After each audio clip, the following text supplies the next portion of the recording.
flying around in a helicopter at night, low level, over the sea, if the weather's not particularly good and the ship's quite a long way, is not the nicest of feelings.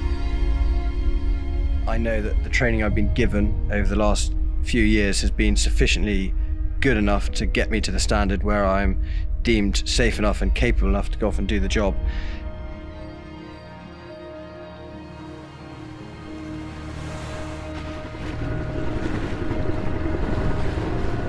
I think the most challenging task that we have to do is what we call secondary role flying. So that is going around winching people or load lifting. It's more complicated because the pilot is keeping the helicopter in very close proximity to a ship, the point that you're winching or picking up an underslung load from. It's complicated because you've got a human being on the end of the winch wire, so you're very aware of exactly what you're responsible for. And as the observer, you are coordinating everything from getting the helicopter to the right position, to getting the person on the end of the wire. You might be picking someone up at sea, you might be transferring a doctor to a fishing boat where there's an injured fisherman on board, you might be picking up stores from another ship that's not big enough to land a helicopter on.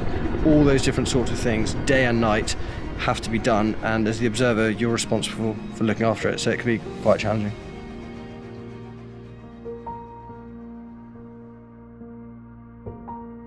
I started playing polo just after I'd finished my officer training at Dartmouth.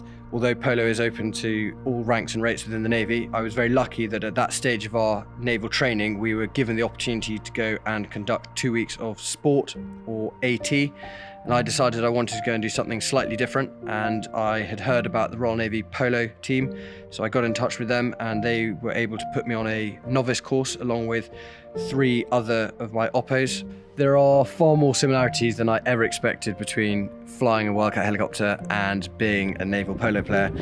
The obvious ones are the fact that you're entirely reliant on something else. They're both quite temperamental, they both take a lot of looking after, they both take a team of engineers or grooms to keep them going, and you've got to have a huge amount of respect for them. A helicopter can do amazing things, as can a horse, but if you don't treat a helicopter with respect, you can get yourself into some serious trouble, and if you don't treat a horse with respect, you will definitely get yourself into some serious trouble.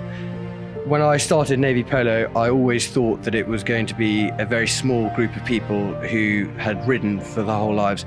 Turns out actually we've got players from across the Royal Navy, the Royal Marines, of all ranks and rates and all different riding ability. And actually the Royal Navy Polo Association and the team are what will get your skill levels up and your confidence levels up. And that same mindset came across to aviation as well, in the fact that if you're willing to give something a go, doesn't matter what your background is or what you've previously done, if you've got the determination and the effort, then the system will give you every possibility to get you where you want to be and enjoy a fantastic job.